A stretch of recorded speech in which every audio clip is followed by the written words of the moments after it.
States planned to use a bomber designed to wipe Moscow off the map against a hidden base in the Middle East.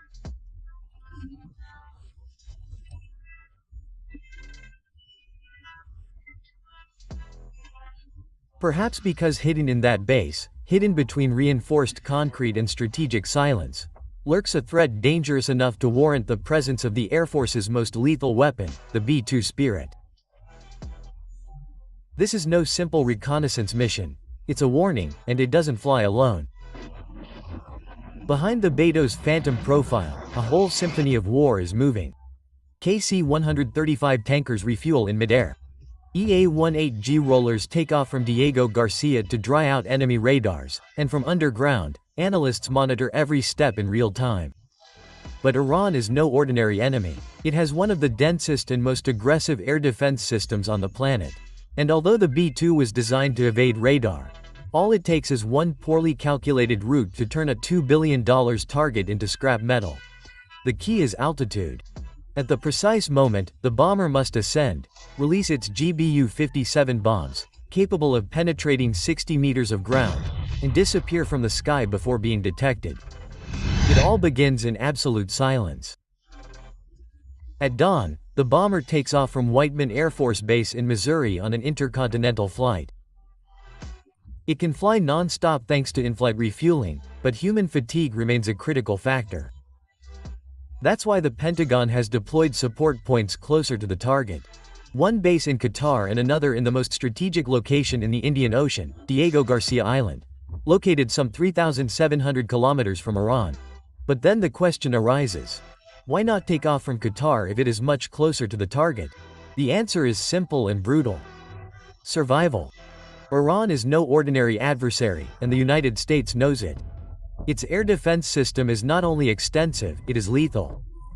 Among its most feared weapons are the Babar 373 ballistic missiles and the imposing Russian S-300s capable of shooting down planes before they even appear on radar.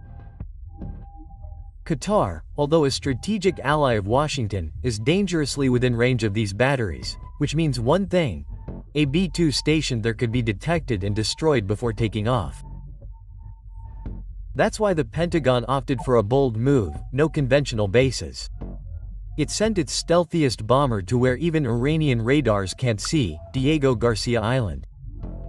From that remote silence they will take off like shadows, leaving no trace, without warning. Meanwhile, on the other side of the Arabian Sea, the second act has already begun. FA-18 Super Hornets and EA-18G Growlers take off from the aircraft carriers patrolling the Persian Gulf. Some will be in charge of opening a gap between Iranian radars, others of protecting the air lifeline. There in the Saudi sky float the giant C-135 Strad tankers. They carry no weapons, they don't cross borders, they don't shoot. But if they fail, the rest of the mission collapses and everyone knows it. The B-2s take off without making a sound. Their silhouette blends into the night. Stealth is their shield, but distance is their most dangerous enemy. Hours after taking off from Diego Garcia, they cross the Suez Channel up there. The tanker planes await them and the ritual begins. Refueling thousands of meters above the ground while the FA-18s turn their wings like falcons in flight. The California 18G Growlers, on the other hand, launch a concert of electronic interference. They don't destroy, they disappear. They erase the digital signature of the mission from the sky underground, in bunkers, on the other side of the world. The intelligence analysts observe everything in real time. They don't blink. If an Iranian radar is activated, they will be the first to detect it. But the most critical thing has yet to happen. Crossing Iranian airspace will be the real test. Nothing in this plan is improvised. Every route, every curve, every altitude was plotted with millimeter precision. The B-2 has climbed to extreme altitudes, skimming the edges of the atmosphere. From that height, their stealthy skin absorbs radar waves and their silhouette vanishes over the desert like an untraceable specter. But when the target appears in the viewfinder, the critical moment arrives. Launch a missile from hundreds of kilometers away or descend and unleash the hammer of God himself. Because what they carry is not just any bomb, it is the GBU-57, the weapon that is not designed to destroy buildings, but to obliterate underground cities.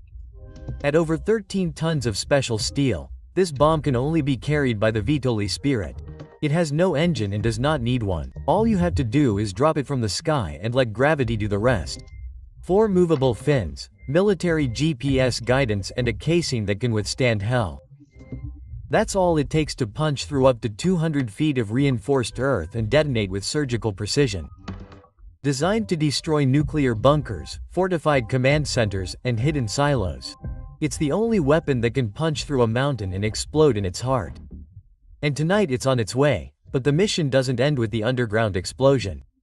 That's where the most dangerous part begins, getting out of there alive. Because even though the B-2s managed to drop their payload undetected, stealth is temporary. As soon as Iranian sensors pick up the slightest thermal signature from the explosion, their defense network awakens like a furious swarm. SAW radars light up the sky, Iranian Bar-373s and Russian S-300 systems activate their launchers. Suddenly, the horizon is filled with glowing contrails, dozens of missiles close the air seeking revenge, and the B-2s have no way of defending themselves. But the skies aren't clear yet. The California 18G Growlers are still in the fight. They haven't abandoned the mission. Their electronic warfare systems turn the air into digital chaos. Each pulse of interference confuses enemy radars. Communications are cut off, radars are turned off. The sky is transformed into an invisible labyrinth from which no one can emerge unscathed. Meanwhile, FA-18 Super Hornets, guided by AWACS surveillance planes, detect Iran's next move. A group of MiG-29s and F-14 Tomcats approach to intercept, but they never see the B-2. Kilometers away, long-range air-to-air missiles force them to choose to retreat or die. The tension is unbearable. Every second in the air is a game of Russian roulette, but finally, over Iraqi airspace, the B-2s meet their Gas-135 Strato tankers. While the refueling hoses are connected like oxygen tubes in open-heart surgery, the F-35 Lightning IIs join the formation. There is no room to relax vigilance. Any threat that has survived could be lurking. Because the B-2 Spirit is not designed to fight, but to strike first and disappear. And its true power lies not in its form, but in what it carries inside. So now let's understand how the weapon that unearths hell works. Step 1. The fall from the sky. The operation begins at more than 15,000 meters above sea level in the absolute silence of the sky. The pet Spirit opens its hatches and drops its payload. A 14-ton steel beast. It doesn't need engines, gravity does the dirty work. But this is no ordinary bomb, it's the GBU-57, better known as the Massive Ordnance Penetrator. Its size is so enormous that a single bomber can only carry 2, and for it to work properly it needs height. A lot of height, not only to reach lethal speed, but to have time to correct its course. Step 2. The eye that never blinks. During the fall, its guidance system is activated, connected to military satellites and advanced navigation technology that allow it to track, calculate and adjust its trajectory with surgical precision. Step 3. Micro-adjustments to the point of death. This is where the real thrill comes in. It has no thrusters. Instead, it has 4 movable, grid-like rear letters that adjust in real time to correct for even the slightest deviation. Wind, altitude, drag, deviation. It all compensates because when you're going to destroy a bunker buried 200 feet underground, you can't afford to miss by even an inch. Step 4. Impact. And then all hell breaks loose. The bomb, traveling at brutal speed, hits the ground like a focused meteor. Its reinforced steel casing doesn't break, it digs in, shatters rock, punches through concrete, burrows into the heart of its target, and doesn't detonate immediately because the real damage comes from within. Step 5. The final blast. How does it know when to go off? Easy, it has 2 safety fuses, one that detects the force of impact and the other that acts as a timer. Both are mounted on the back to protect it during penetration, and once it reaches the correct depth, all hell breaks loose. The explosion doesn't just destroy what it encounters, it collapses everything around it. The ground shakes, shockwaves ripple out like blades underground, entire bunkers collapse, secret facilities become concrete tombs. It's not just a bomb, it's a message. A brutal reminder that even the deepest steel, the most reinforced hideout, and the furthest mountain can't protect you from the B-2, because by the time you hear it, it's too late. Yeah.